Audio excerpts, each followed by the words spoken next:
日想同大家講下點解我會入坑踩單車，同埋分享下我第一架單車。應該都會順便講到埋第二三架嘅。咁其實我就咁諗，我都唔記得我幾時開始，咁我都係睇翻 Strava 啦。咁我睇佢網頁版咧，原來可以 sort by 個日期嘅。咁原來我係17年開始用呢個軟件啦。咁嗰陣時都係跑步多啦，跑。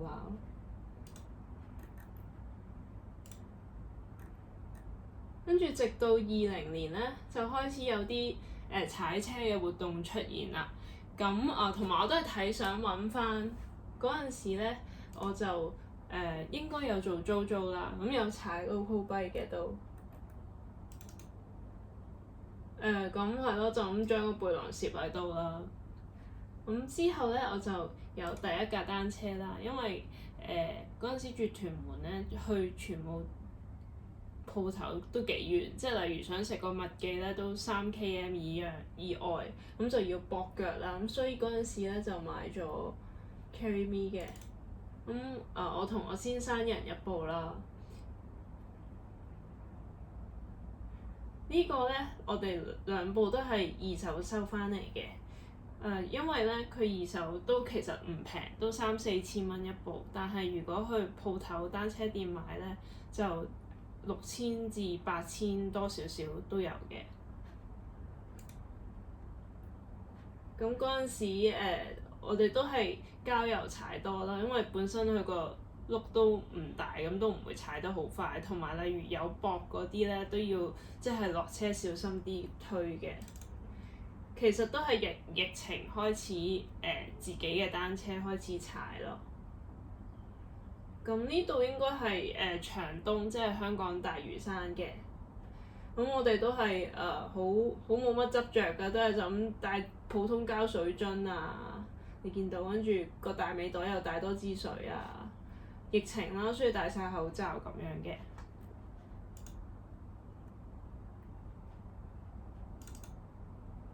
係啊！我哋嗰陣時二手車咧都仲收過多一部白色嘅，喺嗰部藍色之前。但係咧，我哋發現原來呢種車咧，佢爆胎嘅話都幾難換。所以咧，佢後來就買咗個實心胎，就係藍色嗰架咯。實心胎好處就係可以隨意咁蹬膊，完全唔使擔心咯。因為其實呢個 Carry Me 換胎都幾煩嘅。呢個藍色咧，佢就係實心胎，咁就避免咗呢個煩惱咯。嗰陣時同啲朋友去都有拎架 Carry Me 踩去佢哋屯門另外一邊嘅屋企，咁啊方便好多。我嗰陣時就住喺屯門新墟嗰度嘅。係咯，咁樣裝住啲水啦。咁嗰陣時都有新手嘅煩惱啦，即係例如會 pat 痛，咁又裝呢個墊啦。手又痛啦，所以都有裝呢個 Ergon 嘅，都唔平嘅呢個手把，好似200-300蚊，呢個就300-400蚊，因為佢有埋呢支嘢趌出嚟咁樣，咁會好揸啲嘅。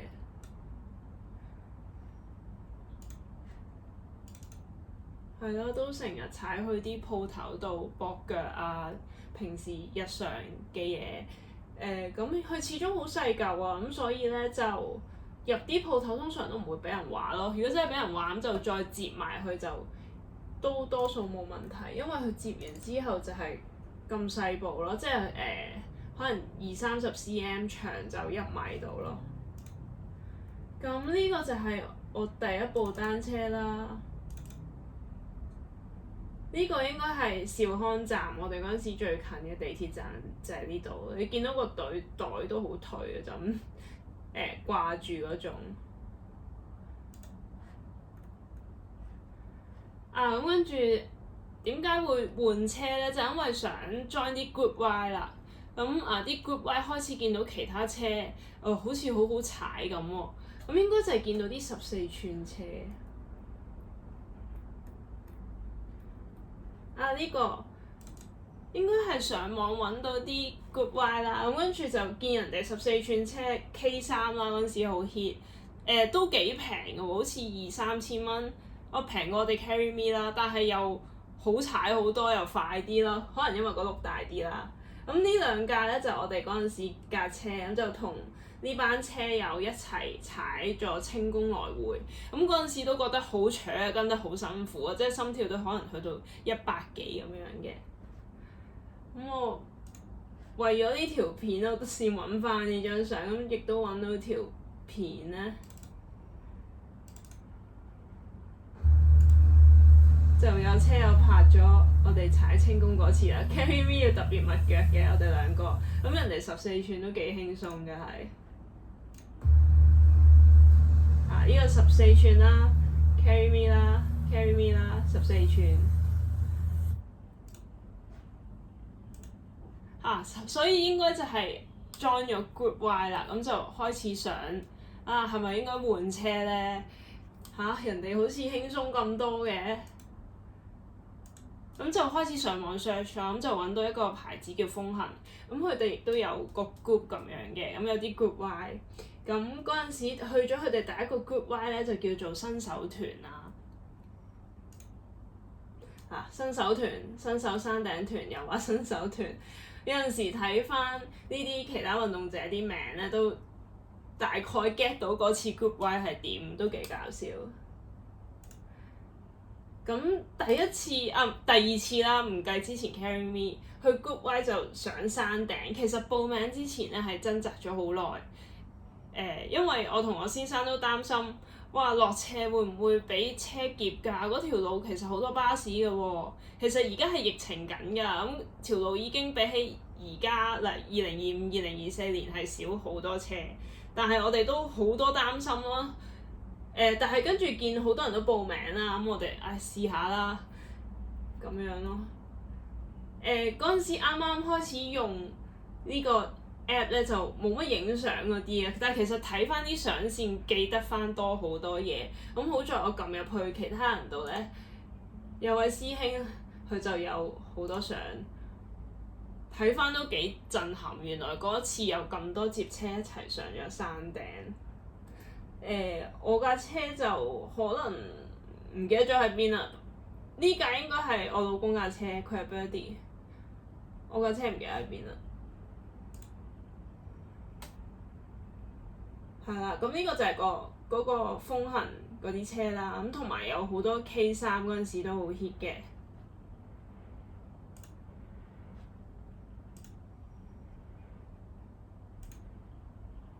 呢個係司徒拔道個觀景台啦。我老公同佢架車 Birdy 原來上咗人哋 Java。咁呢個就係嗰個山頂新手團啦。咦？咁跟住呢個係4月6號啦，跟住我睇翻幾日後，原來我已經借咗人哋架 Mobile 嚟踩，因為有個親戚佢好少踩車，都係女仔嚟嘅，咁我就借咗佢呢架 Merida，好似係 size S， 咁就嗰陣時原來應該已經搬咗嚟大角咀啦，咁所以就踩咗昂船洲咯。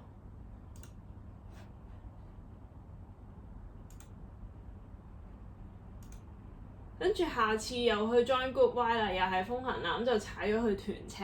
咁呢次原來都好多人嘅喎，超級熱鬧。呢個就係我同我老公兩個啦。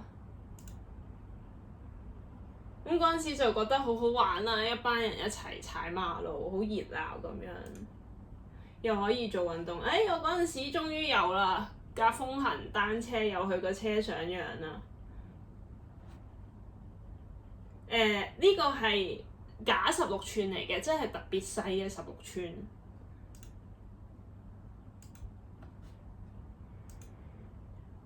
跟住都仲繼續 join 團喎。嗰陣時睇嚟好多呢個 Group Y，咁就去踩沙田車。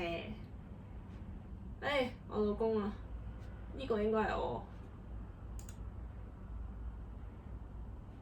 哋兩個啦。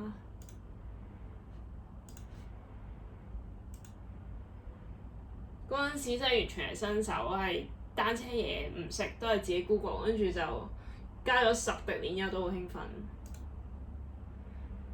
我仲踩埋飛鵝山添，4日後有。都幾靚個景，真係而家睇翻。架 Birdy 啦，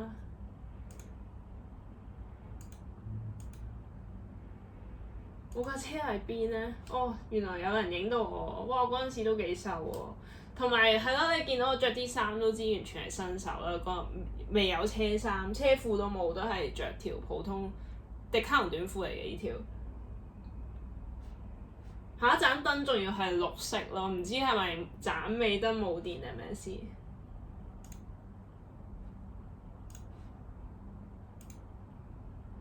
我跟住又跟風行，哇！又踩咩事啊？26號2日後又有啊！嗰陣時真係好瘋狂啊，原來仲要嚟港島啦！我最近去咗學聚一次，跟住我以為我冇去過，原來我已經喺22年，即係3年前用接車踩過，完全失憶，即係唔睇翻係唔會記得。我跟住屈定2日後咧又去咗踩 Good Y 喎，去咗長東。我架車啊終於出現啦，仲要有架 Wobike 嘅，咁所以一定係斜啦，有 Wobike 我都話識風味都好辛苦。我架車啊，係啦，咁佢嗰陣時應該係5速嚟嘅呢架車。呢個我老公架 Birdy 應該有啲問題，咁所以佢就用住佢架 Wobike 先。依家咧呢個時間我係未有 Wobike 嘅，應該淨係得之前話借翻嚟嗰架白色粉紅色 Wobike。咁咧見到都仲要戴口罩啦嗰陣時。哦，有日我就自己去咗踩筆架山，因為住得近啊嘛。其實我好中意隻綠色啊，我覺得呢個墨綠色幾靚。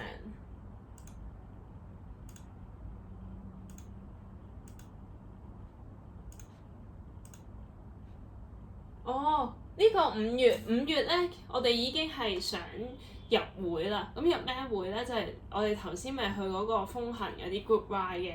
咁佢呢個接車咧，佢有個高手團咧，就要5月呢個時候爬到好似7000定係8000嘅爬升咧，就可以入會 join 佢哋一啲路線難啲嘅活動啦。咁我哋就開始係咁踩斜路啦，去儲夠呢個爬升數去入風爬，即係呢個接車嘅會嘅。咁我哋去咗附近呢個筆架山度啦，係咁喺度碌，應該都可能，如果架車啲私家車喺度行，都會見到我哋搞咩喺度碌咁多次。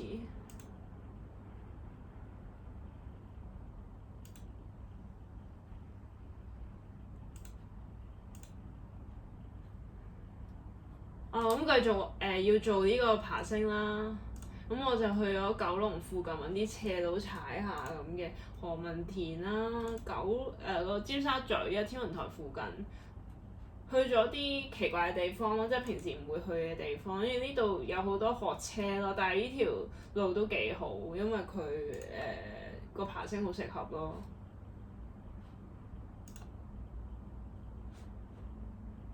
係啊，咁我冇單車褲，咁所以就有買到呢個墊咯，椅墊。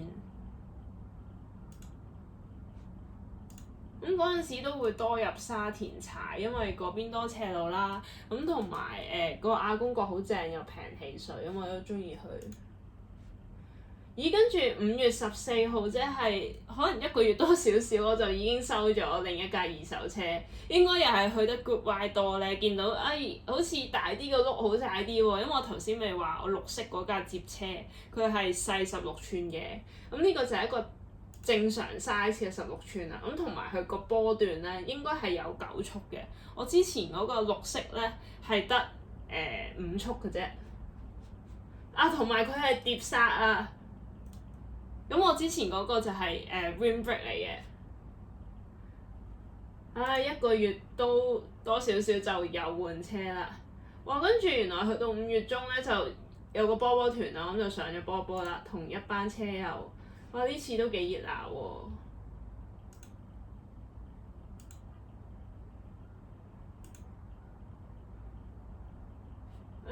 呢個應該係我啩。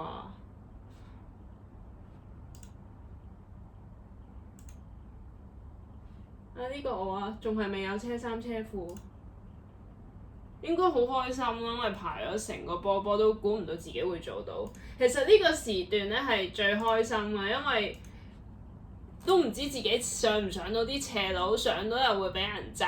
哇！你新手第一次就上到，真係所以好有滿足感咯。呢個時候係。